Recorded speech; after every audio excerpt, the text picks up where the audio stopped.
Vamos. O sea que entonces nuestro comportamiento es bien complicado. Es a base de lo que decimos que creemos, pero más que eso es a base de nuestro contexto, de cómo nos criamos. Probablemente también hay elementos genéticos también adicionales a eso. Pero eso lo sabemos, eso no. Qué raro de eso. Claro, podemos saber la generalidad del argumento, pero entender la particularidad nos ayuda muchísimo a descifrar el porqué de las cosas. Podemos saber, por ejemplo, de verdad que los humanos necesitamos respirar y comer, pero al momento que nos metemos a la anatomía y a la biología fundamental, sí reconocemos que hay unas aguas que son mejores que otras y unos aires que están más infectados que otros. Pero ¿verdad? ¿cómo me ayuda a mí a eso a entender? Nos ayuda a entender porque primero de todo hay una meta que yo le llamo la meta Jedi y otra que es la meta Sith.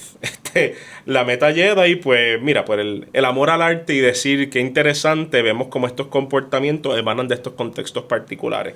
La meta Sith, que es lamentablemente la que tiene el dinero y la que empuja este tipo de estudios, es de decir, ok, cómo nosotros ahora como gobierno podemos condicionar a las personas a creer en un tipo de ideología particular. De hecho, los primeros estudios de neuropolítica y dicho de paso de psicología política fueron, ¿verdad?, financiados en gran parte por los gobiernos, no por un amor al arte, sino por un deseo de entender cómo controlar masas electorales o cómo disuadir el interés público en algunos ¿Y hoy en día es contextos. más fácil que nunca por la tecnología o es más difícil por la resistencia de la gente? Ahí podemos volver a la literatura anglosajona y decir que tenemos el argumento de Huxley y el argumento de Orwell, ¿verdad? Podemos tener... Huxley parece estar ganando hoy en día. Hoy en día, sí, ¿verdad? Explícalo si quieres.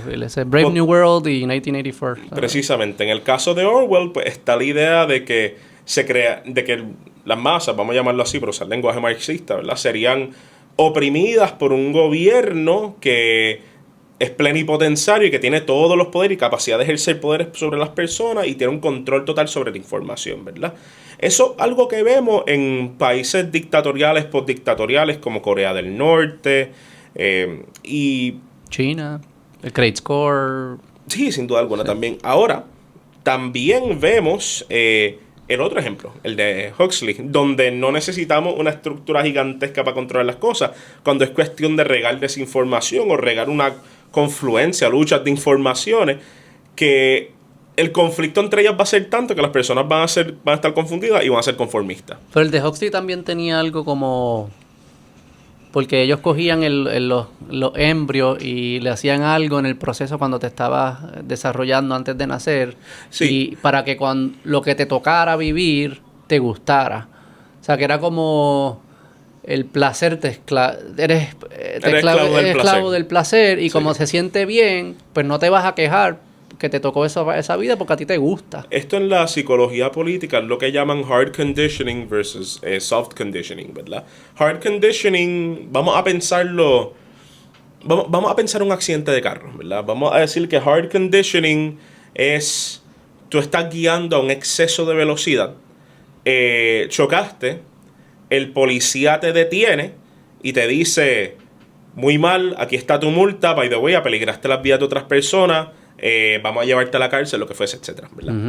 Soft conditioning es, chocaste, estrellaste tu carro, lo que fuese, la prensa tomó las fotos, tú perdiste tu dinero, lo que fuese.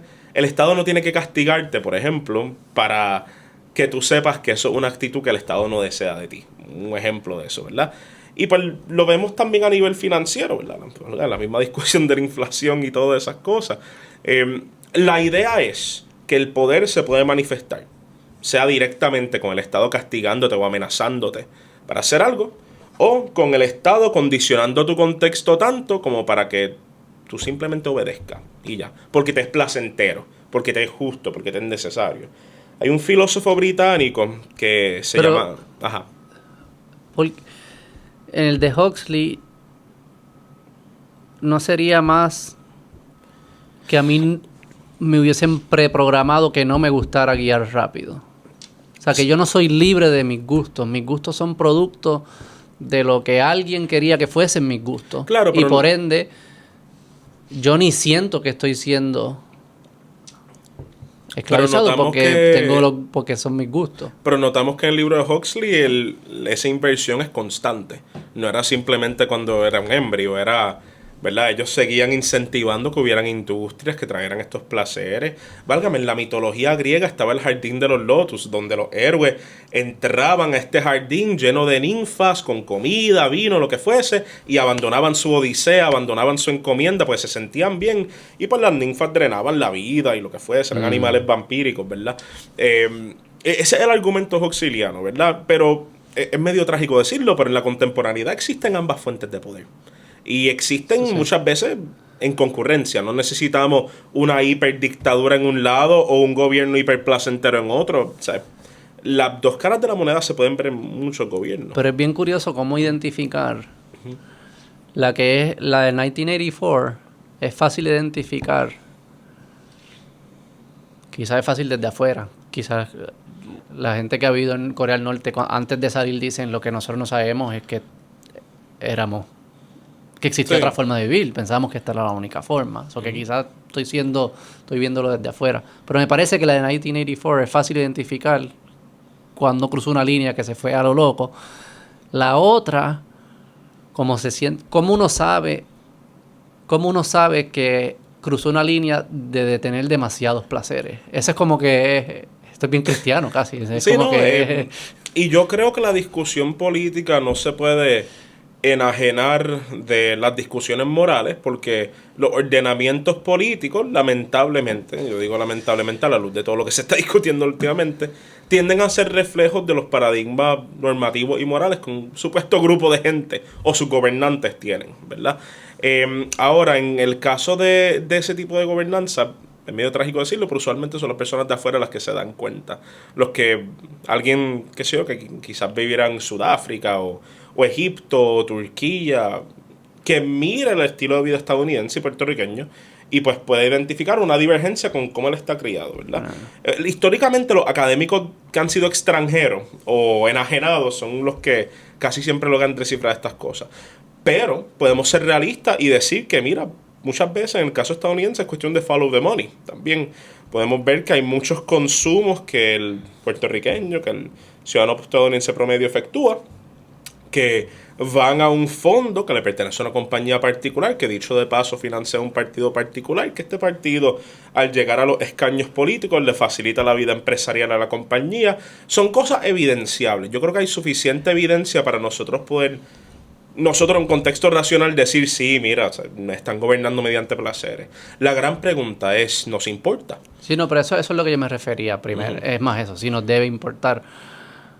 Que eso para mí es el gran debate que existe, el gran debate. Es como un meta, existen muchos debates. Pero como yo trato de analizarlo yo siento que hoy en día han pasado dos cosas, dos grandes corrientes. Una es, parece que haber una capacidad ilimitada de producir lo que cualquiera quiera consumir. Ilimitada por el momento. Ilimitada por el momento. Sí, pero por el momento. O una percepción de que es ilimitada. Pero de que todo se puede. Y a la misma vez, mientras desarrollamos esas capacidades tecnológicas de hacer eso, también nos dio por un abandono a la moralidad, a las conversaciones morales, de que exista tal cosa como una moral, porque se ve como un rechazo a la religión y todo esto, porque antes pues sí la moral pues era producto, venía de las religiones. Y es como que no se está teniendo la conversación, porque la tecnología y los mercados te ayudan a producir todo lo que tú quieras. Pero eso no significa que se debe producir todo lo que tú quieras, ni significa que debes consumir todo lo que quieres consumir. Yo creo que eso es lo que hacía la moral. La moral venía a decirte, wow, tu cuerpo te está diciendo que quiere satisfacer ese placer al infinito, no lo hagas, porque no es necesariamente bueno para ti. Pero ese constraint, ese check, parece que se abandonó. Así por lo menos yo lo percibo, especialmente pues ya en mis generaciones para abajo. Quizás se abandonó en algunas discusiones. Pero entiende. Pero por otra parte, quizás sigue vigente mediante gobierno.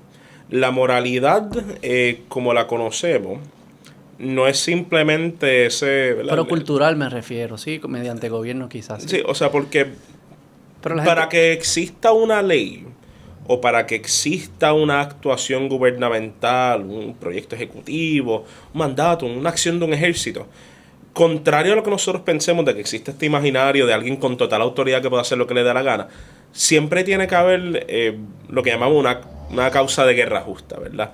Que puede ser manipulable o totalmente, bueno, totalmente manipulable, sí, pero las personas casi siempre están en una necesidad de justificar sus acciones basándose en un paradigma moral contemporáneo por motivo de que reconocen que pierden capital social y capital político con la gente si no lo hacen. Nuevamente vuelvo con otro ejemplo de Star Wars, pues me encanta la serie, pero cuando vemos al personaje a Palpatine seguir subiendo en poder, notemos que cada ascenso suyo en poder tiene una justificación moral.